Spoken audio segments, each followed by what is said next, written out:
अस्सलाम वालेकुम। जैसा कि आप सब लोग देख रहे हैं एसएम एजुकेशनल इंस्टीट्यूट। तो आज ये हमारा वर्ड का छठा लेक्चर है जिसमें हम रिव्यू और व्यू देखेंगे। तो पहले 5 लेक्चर में हमने वर्ड का मुकम्मल इंट्रोडक्शन जिसमें file, home, insert, design, layout, reference, mailing सब कर लिया है। तो इस छठे लेक्चर में हम रिव्यू व्यू अच्छे तरीके से देखेंगे।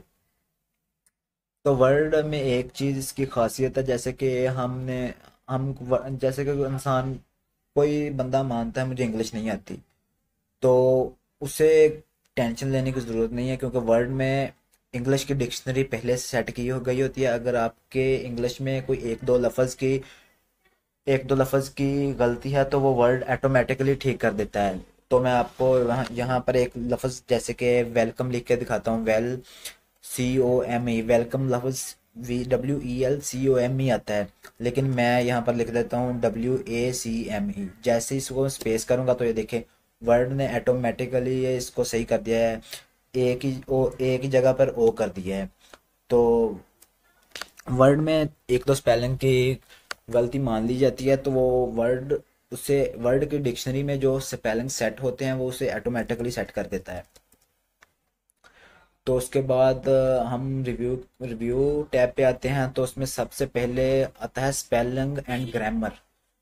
तो स्पेलिंग एंड ग्रामर में की कमांड हमें करने के लिए सबसे पहले हमें रैंट का फार्मूला लगाना पड़ेगा और उसमें एक पैराग्राफ लेना पड़ेगा। RAND रैंट 1:20। तो मैंने एक पैराग्राफ ले लिया और इस पर एंटर कर दिया। तो इसमें मैं अपनी मर्जी से कुछ लफ्ज़ गलत कर देता हूँ। जैसे मैंने लफ्ज़ वर्ड में एक और खासियत है इसमें, जैसे कोई लफ्ज़ वर्ड की समझ में नहीं आ रहा होगा तो वो उस लफ्ज़ के नीचे रेड कलर की लाइन आ जाएगी। जैसे मैं दो तीन लफ्ज़ गलत कर देता हूँ और बाद में इसे सही करके दिखाऊंगा आपको। तो ये देखें, मैंने पेज भी गलत कर दिया। जैसे मैं कोई लफ्ज़ गलत कर रहा हूँ उसके नीचे रेड कलर की पट्टी आ रही है। तो जस्ट मैं सिर्फ समझाने के लिए आपको कर रहा हूँ, बाकी सब ठीक है, ताकि आपको अच्छे तरीके से इसकी समझ आ जाए, कोई इश्यू ना रह जाए। बाकी आपने घर में बैठकर इसकी प्रैक्टिस लाजमी करनी है। जितनी कोई भी काम है उसकी प्रैक्टिस करोगे तब भी वो आएगा। बस सीख लेने काम नहीं होता, सीख कर उसकी प्रैक्टिस करना मेन चीज़ होती है। ये देखें, मैंने काफ़ी सारे लफ्ज़ गलत कर लिए। अब जिन जिन लफ्ज़ के नीचे रेड पट्टी आ रही है तो मैं उसे ठीक करना चाहता हूँ। तो मैं उसे ठीक करने के लिए, अगर कभी आपको कोई मसला बन जाता है, आप वर्ड में टाइपिंग कर रहे हो और आपको लग रहा हो मेरे ये लफ्ज़ ठीक नहीं है, तो आपको वो लफ्ज़ नहीं आते लिखने, तो आपने रिव्यू में आकर English spelling and English grammar पे आ जाना। जैसे आप इस पर क्लिक करेंगे तो ये देखें, आपका ये वाला खुल जाएगा, ये इंटरफेस आपके सामने आएगा। तो जैसे ही मैंने इस पर ये देखें, मेरा जो पहला था उसमें आ रहा है एम्बे एम्बेडेड था। तो ये देखें, उसमें कह रहा है END ऐड किया। तो अगर इसमें वो आपका वो जो लफ्ज़ लिखा है वो नहीं आ रहा तो आप इसको इग्नोर भी कर सकते हैं। जैसे ही आप इसको इग्नोर करेंगे तो ये देखें ठीक हो जाएगा। ये देखें, अगर मैं आपको एक और बात बताना चाहूँ कि अगर आपने स्पेलिंग ठीक भी लिखे हैं तब भी वो रेड पट्टी नहीं जा रही, तो आप उसमें एक काम कर सकते हैं। आप उस पर जिस जगह पर रेड पट्टी आ रही है वहां लाकर राइट क्लिक करेंगे तो आपको यहाँ तो वो लफ्ज़ सही आ जाएगा, ऐसे क्लिक कर सकते हैं। अगर आपके पास लफ्ज़ सही नहीं आ रहा तो देखें, जैसे मैंने फिर रेड पट्टी आ जाएगी, लफ्ज़ सही नहीं आ रहा तो उसमें आप इग्नोर ऑल पे भी करके ऐसे कर सकते हैं। तो जो हमारा टॉपिक था वो है इंग्लिश एंड ग्रामर। तो हम इसमें जो भी आप ये देखें, मैंने अब उसमें अगला लफ्ज़ आ रहा है अदर। तो अदर तो मैंने OTHER आना था, वो मैंने सही नहीं लिखा। तो उसमें जैसे ही मैंने क्लिक किया तो मैंने जैसे स्पेलिंग एंड ग्रामर वाला टैब खोला तो हमारे पास उस टैब में ये देखें कितने लफ्ज़ आ चुके हैं। जो मेरा सही लफ्ज़ मैं उस पर क्लिक कर सकता हूँ। ये देखें, जैसे ही मैं क्लिक किया तो ये देखें मेरा अदर ठीक हो गया। उसके बाद हमारा आ रहा है,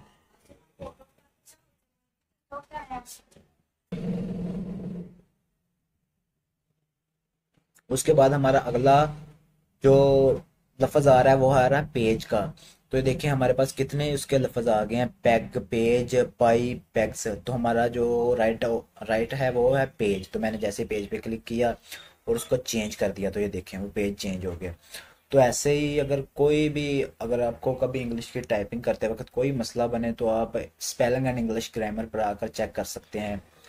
अगर आपका वो लफ्ज़ इसके अंदर नहीं आ रहा तो आप वर्ड की डिक्शनरी में वो लफ्ज़ भी ऐड कर सकते हैं। यहाँ आना है आपने और वर्ड की डिक्शनरी में ऐड पे क्लिक करना है।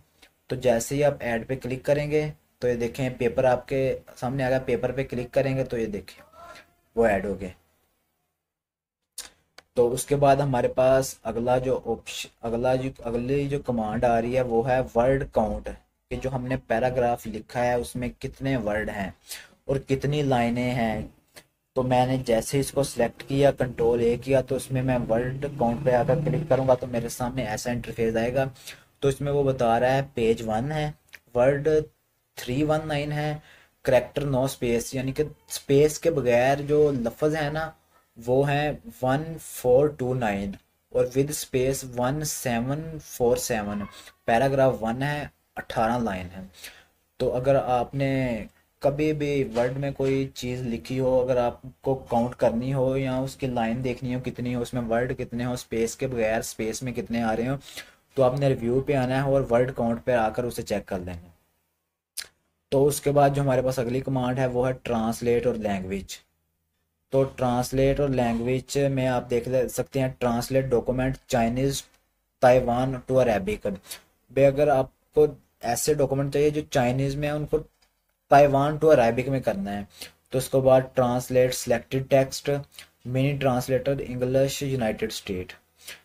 तो उसके बाद जो हमारे पास नेक्स्ट कमांड आ रही है वो है न्यू कमेंट, कि हमने जो पैराग्राफ में लाइनें लिखी हैं हम हर लाइन पे अलग अलग कमेंट कर सकते हैं। जैसे कि मैंने जैसे न्यू कमेंट पे क्लिक किया तो ये देखें हमारे उसी के साथ ही हमारा ना वो एक ऐसा इंटरफेस हमारे सामने आएगा। हमारे पास न्यू एक डब्बा ओपन हो गया और उस डब्बे के अंदर वो कह रहा है आप अपना कमेंट कर सकते हो। तो मैं यहाँ लिख देता हूँ क्या हाल है। तो जैसे मैंने क्या हाल लिखा, इंटर किया तो ये कह रहा है नीचे भी लिखना है तो करें। तो मैंने इसको इधर क्लिक कर दिया। तो अब मैं चाहता हूँ मेरी थर्ड लाइन के नीचे कमेंट हो। तो जैसे ही मैंने क्लिक किया तो ये देखें थर्ड लाइन के नीचे हमारा कमेंट क्या करूँगा मैं, चलें जस्ट अपना नाम लिख देता हूँ। आप चाहे जो मर्जी लिख लेना, प्रैक्टिस इसकी लाजमी करना है यार, प्रैक्टिस के बगैर कोई काम नहीं होगा। तो मैं चाहता हूँ इसके बाद मेरी इस लाइन के ऊपर कमेंट आए। तो मैंने इस पर क्लिक किया तो मैं इस पे भी किसी का नाम लेता हूँ जैसे फरहान। तो उसके बाद मैंने इस लाइन पे कमेंट किया तो मैं न्यू कमेंट पे आकर इस पे लिख लेता हूँ HASSAN हसन। देखें तो ये था हमारा पैराग्राफ में हम किसी भी लाइन पर कमेंट करना चाहते हैं तो हम कर सकते हैं। अगर इसको डिलीट करना है तो सिंपल क्लिक करके डिलीट कर दें, जिसको भी डिलीट करना है सिंपल क्लिक करके डिलीट कर दें, ऐसे डिलीट। इसके बाद सिंपल क्लिक करके डिलीट कर दें। तो अगर आप शो कमेंट करना चाहते हैं, जैसे कि मैंने फिर एक दफ़ा कमेंट किया इसके AHSAN, इसको एंटर कर दिया। तो जैसे ही मैंने इस पर चलें, वो मैं आपको ना कोई पैराग्राफ बनाकर समझाता हूँ। तो चलें मैं अब इसके बाद हमारी नेक्स्ट कमांड है ट्रैक चेंजेस। ये बहुत अहम कमांड है, आप इसको अच्छे तरीके से समझ लीजिएगा। तो मैं ये कमांड समझाने के लिए एक पैराग्राफ बना लेता हूँ। नेम और टैब दबाया, नेम और amount AMOUNT amount, enter press किया। जी मैंने एसन से लेने हैं 2500। उसके बाद एंटर प्रेस किया, मैंने उस्मान से लेने हैं और टैब प्रेस किया 1500। उसके बाद फिर मैंने एंटर प्रेस किया, मैंने हसन से लेने हैं, टैब प्रेस किया 1300। उसके बाद फिर एंटर मारा, मैंने अहमद से लेने हैं, फिर टैब प्रेस किया 1400। तो ये देखें मैंने अपना ये एक डाटा लिख लिया है आपको सिर्फ समझाने के लिए, बाकी आप अपनी प्रैक्टिस के लिए जो मर्जी लिख सकते हैं, मैंने आपको समझाने के लिए। तो ट्रैक चेंज बेसिकली होता क्या है कि आपने अपना डाटा लिखा है, आप कहीं पर अपना लैपटॉप रख के या कोई भी चीज़ अपना रख के चले गए हैं, तो आप चाहते हैं कि मेरा डाटा वहाँ से जो मैंने लिखा है वो अगर कोई उसे हाथ लगाए या कोई चेंज करे तो वो मुझे पता चल जाए। तो उसके लिए आपको ट्रैक चेंज का ऑप्शन अप्लाई करना पड़ेगा। ये देखिए, जैसे ही मैंने इस पर ट्रैक चेंज का ऑप्शन अप्लाई किया, तो इस पर अगर ट्रैक चेंज का ऑप्शन अप्लाई होगा, अब जैसे ही मैं यहाँ पर क्लिक करके यहाँ लिखूंगा, तो ये देखें इसकी राइट साइड पर एक लाइन बन गई है। तो ये लाइन बन गई है, इसका मतलब ये है कि इस पर ट्रैक चेंज का ऑप्शन अप्लाई हो गया है। अब जैसे ही मैं इस पर लिखूंगा, मैंने 15 की जगह कर दिया 16। तो ये देखें, जैसे ही मैंने इस पर ट्रैक चेंज अप्लाई किया, तो ये देखें जो मेरा लिखा हुआ था वो भी शो हो रहा है, जो नया लिखा है वो भी शो हो रहा है। तो ये है ट्रैक चेंज। अगर आप अपना कोई भी जगह, किसी जगह पर अपना पीसी या कोई डेटा लिखा भूल जाते हैं, तो आपको डर होगा वो कोई चेंज ना कर दे, तो आप उस पर ट्रैक चेंज अप्लाई कर देते हैं। अब इसके बाद क्वेश्चन ये आ रहा है कि अगर उससे भी ट्रैक चेंज का पता हो, तो वो ट्रैक चेंज का ऑप्शन बंद करके चेंजिंग कर सकता है। तो उसके लिए भी हमारे पास हल है। तो उसके लिए मार्कअप, सिंपल मार्कअप पे क्लिक किया, तो ये देखें पता ही नहीं चल रहा ट्रैक चेंज अप्लाई हुआ है या नहीं हुआ। तो उसके बाद अगर शो ऑल मार्कअप पे क्लिक करेंगे, तो साफ पता चल रहा है कि ट्रैक चेंज शो हुआ है। उसके बाद नो मार्कअप कर दिया, तो पता ही नहीं चल रहा अभी ट्रैक चेंज शो हुआ है या नहीं हुआ। तो अगर आप ज़्यादा सेफ्टी के लिए ट्रैक चेंज लगा सकते हैं, तो इसके लिए आप इस पर एक कोड भी लगा सकते हैं कि आप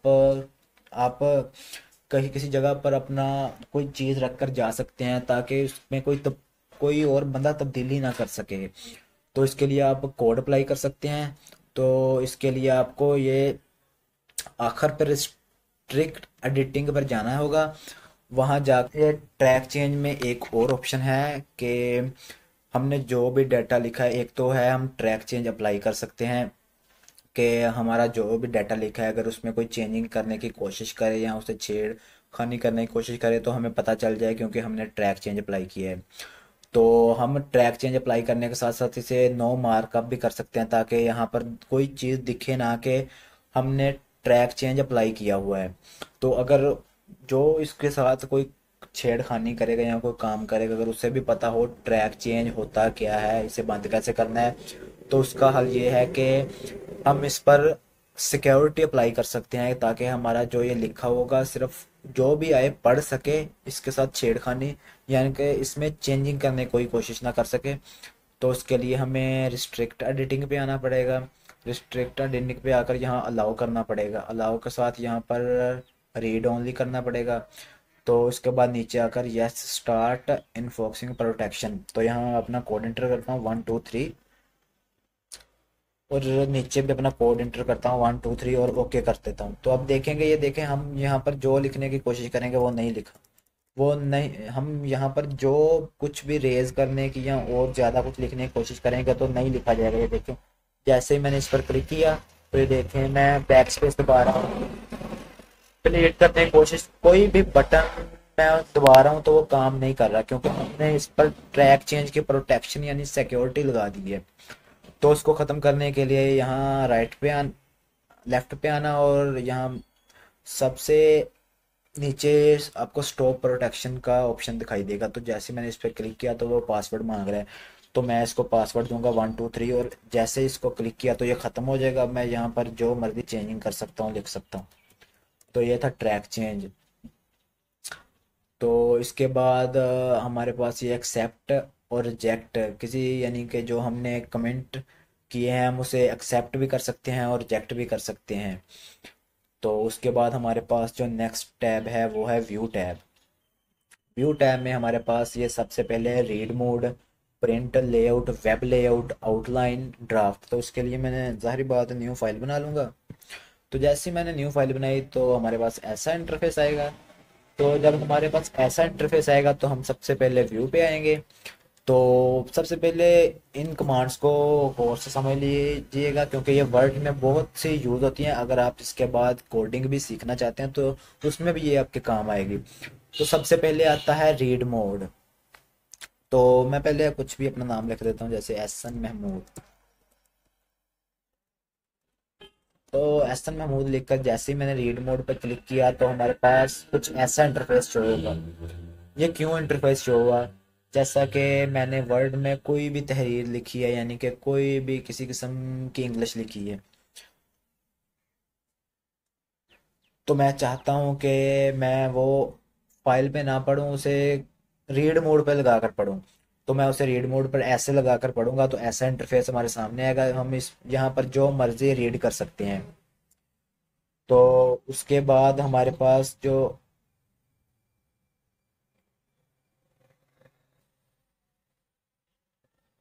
तो उसके बाद हमारे पास जो नेक्स्ट कमांड है वो है प्रिंट। तो ये ऑलरेडी हमारे पास प्रिंट लेआउट है। उसके बाद है हमारे पास वेब लेआउट। ये देखें, जैसे मैंने वेब लेआउट पर क्लिक किया तो ये वेब लेआउट आ गई। उसके बाद हमारे पास है आउटलाइन। जैसे मैंने आउटलाइन पे क्लिक किया तो ऐसा इंटरफेस हमारे पास शो होगा। उसके बाद जैसे ही मैंने ड्राफ्ट पे क्लिक किया तो हमारे पास ऐसा इंटरफेस शो होगा। तो ये आप एक एक करके सब चीज़ें देख लीजिएगा, खुद प्रैक्टिस कीजिएगा। मैं आपको समझा ही सकता हूँ, प्रैक्टिस आपने खुद करनी है। तो इसके बाद मैं प्रिंट लेआउट पे आ जाता हूँ। तो उसके बाद जो हमारे पास नेक्स्ट कमांड है वो है रूलर। तो मैंने वर्ड में आपको एक चीज़ बतानी थी कि अक्सर मैंने कई बार देखा है, जो ये ऊपर वाले रिबन होते हैं, ये देखें जो जिस पर मेरा कर्सर घूम रहा है, ये अक्सर हाइड हो जाते हैं। जैसे मैं अभी आपको हाइड करके दिखाता हूँ, ये देखें कुछ नज़र नहीं आ रहा। तो जब भी हमारे पास ऐसा कभी इंटरफेस आए तो आपने बिल्कुल भी घबराना नहीं है। तो आपने यहाँ लेफ्ट साइड पे आना है और क्रॉस के साथ ये जो ऑप्शन है इस पे क्लिक करना है। उसके सबसे नीचे आ जाना है शो टैब्स एंड कमांड पे। जैसे क्लिक करेंगे तो ये देखें हमारे पास ये सारा रिबन और ये ऐसा इंटरफेस आ जाएगा। तो उसके बाद रूलर। रूलर क्या होते हैं? ये देखें जो आपको ये साइड पे और इसके फाइल के ऊपर दिख रहे हैं, ये होते हैं हमारे रूलर। तो अगर हम इनको हाइड करना चाहते हैं तो जैसे मैंने रूलर पे क्लिक किया तो हाइड हो गए। तो जब भी हमारे पास रूलर हाइड हो जाएं या गायब हो जाएं तो आपने बिल्कुल भी टेंशन नहीं लेनी। व्यू पे आना है, व्यू पे आकर रूलर पे क्लिक कर देना है तो ऐसा इंटरफेस आपके सामने आएगा। तो उसके बाद हमारे पास आता है ग्रिड लाइन। जैसे ही मैंने ग्रिड लाइन पे क्लिक किया तो आपके सामने ऐसा इंटरफेस शो होगा, जो आप देख सकते हैं कि हमारे पास ग्रिड लाइन शो हो रही है हमारी पूरी शीट पर। ये देखिए।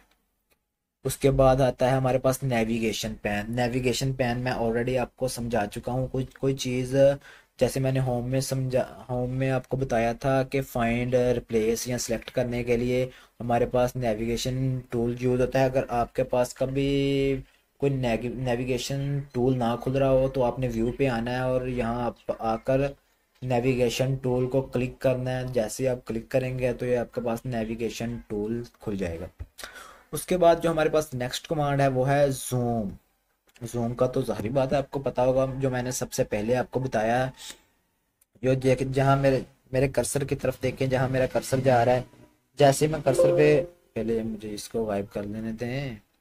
जैसे ही मैं कर्सर को आगे बढ़ा रहा हूँ मेरा जूम इन आउट हो रहा है। तो इसके बाद मैं आपको जूम बताता हूँ। हमारा जो जूम, जैसे ही मैंने 200 पे क्लिक करके ओके किया तो ऐसा इंटरफेस, मैं कुछ लिख के दिखाता हूँ आपको, ऐसे नहीं। आपको अच्छे तरीके से पता लगेगा, जब कुछ लिख दूंगा तो आपको अच्छे तरीके से पता लग जाएगा। जैसे मैंने लिख दिया है एसन एजुकेशनल इंस्टीट्यूट। चले मैं इसे थोड़ा सा जूम करके आपको दिखा देता हूँ कि होता कैसे है। ये देखें, मैंने आपके सामने आ गया एसन एजुकेशनल इंस्टीट्यूट। तो अब इसका जूम है 200 पे। जैसे ही मैंने इसे 100 पे क्लिक किया तो ये देखें ऐसा इंटरफेस मेरे सामने शो होगा। जैसे ही मैंने इसको 75 पे क्लिक किया तो ऐसा इंटरफेस शो होगा। तो जैसे ही मैंने इसे पेज विड्थ पे क्लिक किया तो ये देखें आपके सामने ऐसा इंटरफेस शो होगा। उसके बाद जैसे ही मैंने टेक्स्ट विड्थ पे किया तो ये देखें आपके सामने ऐसा इंटरफेस शो होगा। ये एक एक करके मैं आपको तमाम कमांड बताऊंगा। ये देखें जैसे होल पेज पे क्लिक किया तो ऐसा इंटरफेस शो होगा। वैसे बेसिकली जो आप 100 पे क्लिक कर लें तो ये अच्छा इंटरफेस आ रहा है मेरे पास। तो उसके बाद आ रहा है हमारा वन पेज। तो हम अगर हमारे पास एक पेज होगा तो जैसे ही मैंने वन पेज पे क्लिक किया तो ये देखें आपके सामने ऐसा इंटरफेस शो हो रहा है, एक पेज हमारा मुकम्मल व्यू उसका दिख रहा है। तो जैसे ही आप वन पेज पे क्लिक करेंगे तो आपके सामने ऐसा इंटरफेस शो होगा। तो मैं अभी जूम इसका थोड़ा सा बढ़ा लेता हूँ। तो जैसे ही मैंने मल्टीपल पेज पे क्लिक किया तो ये देखें अब तो हमारे पास एक ही पेज है, अगर हमारे पास मल्टीपल पेज होते तो ये सारे यहाँ आ जाने थे। तो उसके बाद नेक्स्ट कमांड है पेज विड्थ।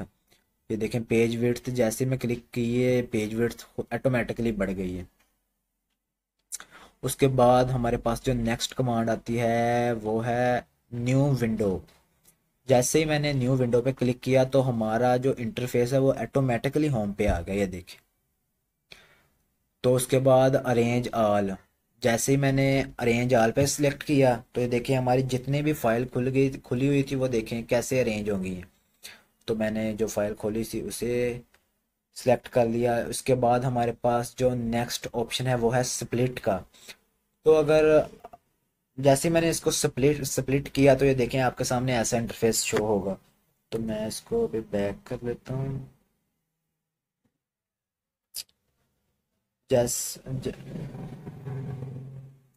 तो इसमें मैंने आपको अरेंज आल में एक बात बतानी थी कि अगर आपके पास दो फाइल हैं और दो फाइल में एक फाइल में आपके पास डेटा लिखा है और दूसरी फाइल में आपके पास डेटा आपने लिखना है, तो अगर आपने यहाँ से देखकर उधर लिखना है ना तो आप अरेंज आल कर सकते हैं। जैसे ये देखें मैंने अरेंज आल किया है, अभी जो मुझे यहाँ दिख रहा है वो यहाँ भी दिख रहा है।